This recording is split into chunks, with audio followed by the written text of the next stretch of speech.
Welcome to Godcast with Wanda. Today we're going to be studying the Jewish holidays in the fall. The month of October is coming up, and they're going to be starting to celebrate several holidays. Let's talk about that. The first holiday that's going to come up is going to be October the 2nd. It's going to be the Feast of Trumpets. Now, the Feast of Trumpets is also called the New Year or Rosh Hashanah. This year it's going to be October 3rd or 4th. It just all depends on who you talk to, which website you go to. So the beginning of October, which is the month of Tishri in the Jewish calendar. Now, the Jewish calendar runs for 30 days a month, 360 days a year, 12 months a year. But it runs off of the moon, the full moon.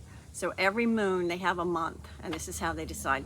That's why a lot of times at Easter, the Easter holiday doesn't fall on the same day. You know, even though we celebrate Christmas every December 25th, you can't do that with the holiday because Passover has to happen the 14th of the month. So that explains that a little bit. The next holiday is the Day of Atonement. That's going to be October 11th through the 12th. The next one is the Feast of Tabernacles, or the Feast of, I love it, the flag is flying, Sukkot, which is October 16th through the 23rd. And October 7th will also be coming up. That's the anniversary from 1 year ago when Gaza went in and attacked or killed over 1,300 people, celebrating these holidays. And it's going to be a day of great mourning this year for the Israelis, so do keep them in your prayers as they do that. All of these festivals are found in Leviticus 23. They will explain everything that you need to know about them.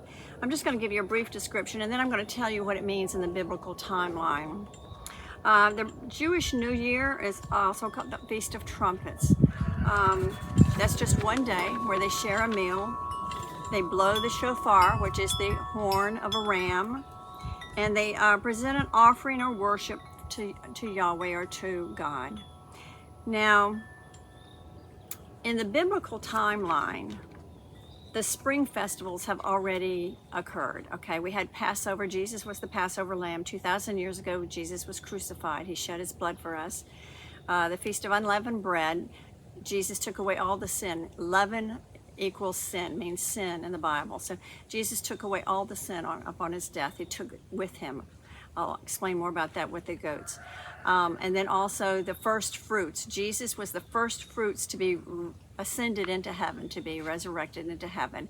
And then Pentecost. When Pentecost, the Holy Spirit came down on Pentecost. So all of the spring festivals have been fulfilled in the biblical timeline.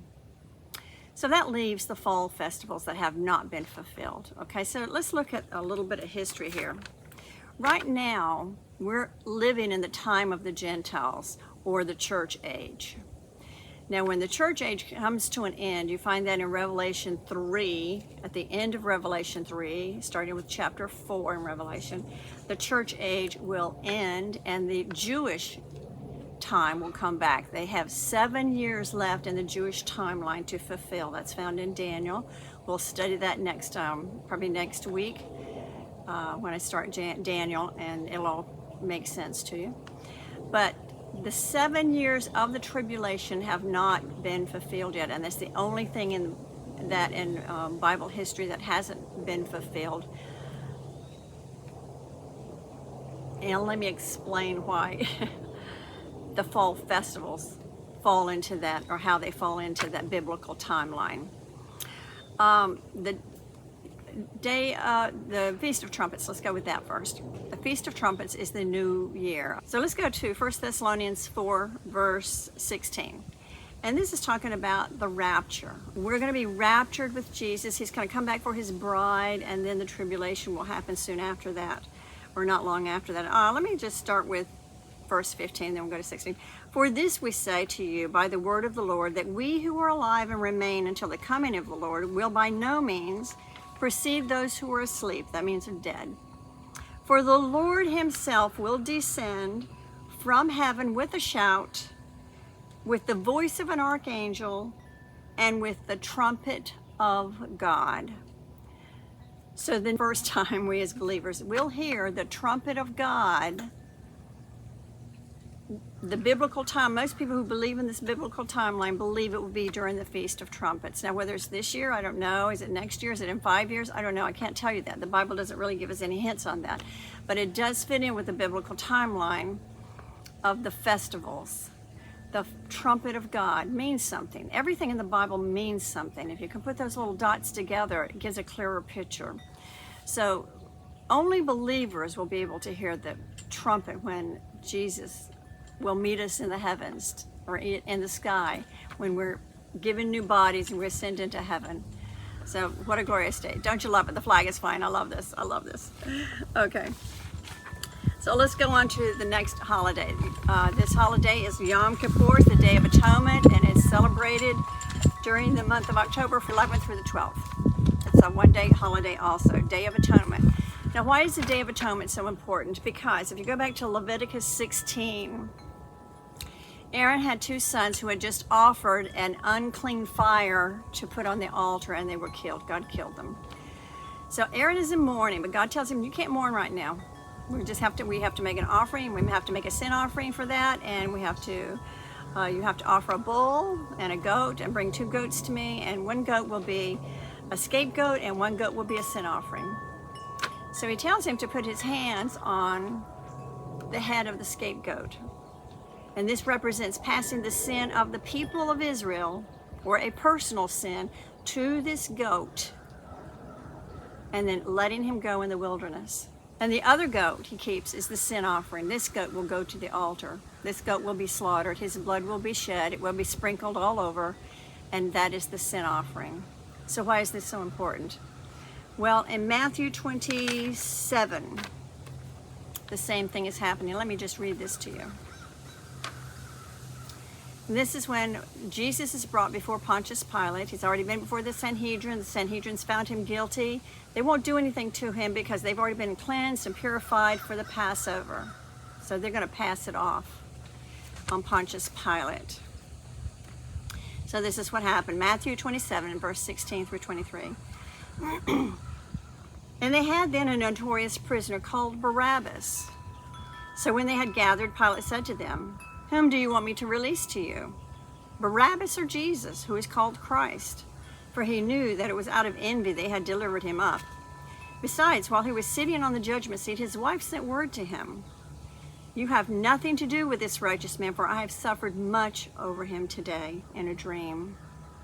Verse 20, now the chief priests and the elders persuaded the people to ask for Barabbas and destroy Jesus.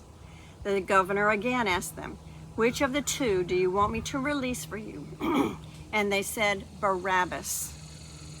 And then Pilate said to them, then what shall I do with Jesus, who is called Christ? And they all said in unison, let him be crucified. And he said, why? What evil has this man done?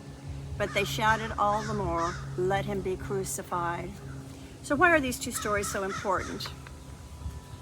Because in Aaron's story, we had 2 goats. One was the scapegoat, one's the sin offering. And on this stage with Pilate, we have Barabbas, who is a murderer, full of sin.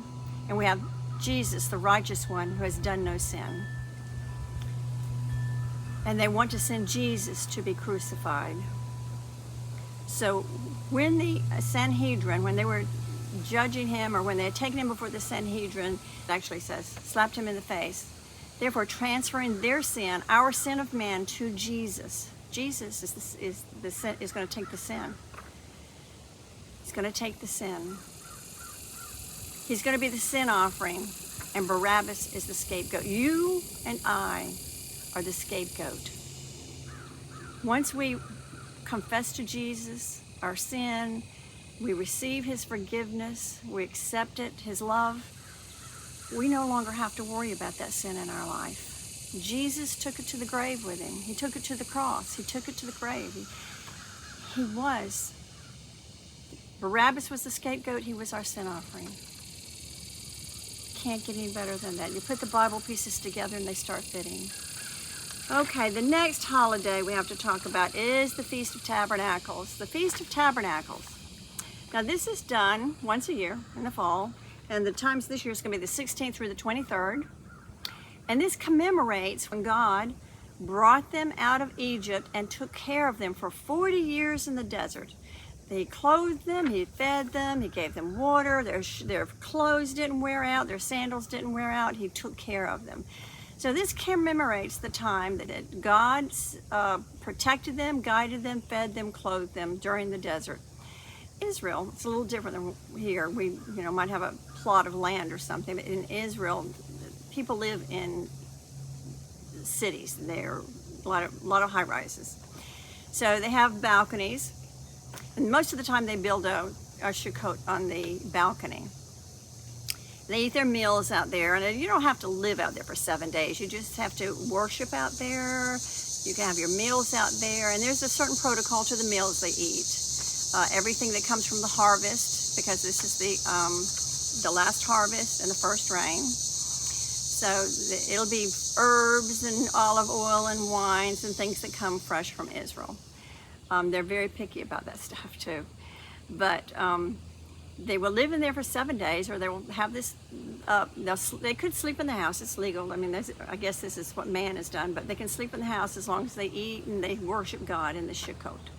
And so they still do this today. You can look it up on the internet, and you can see YouTube videos of people putting their sukkots up, and they're very proud of them. They decorate them, and they're very fancy, bring out the best stuff, the best china, and they have feasts out there, and it's a very joyous time for them because God provided for them. He does provide for us. So those are the fall feasts that will be coming up here in October, and please recognize that. Keep Israel in your prayers. It's very important to keep Israel in your prayers and to think of them as part of our own country, because we're adopted into the family of God when we become believers. So we are part of Israel. We're part of that Jewish family. It is so important.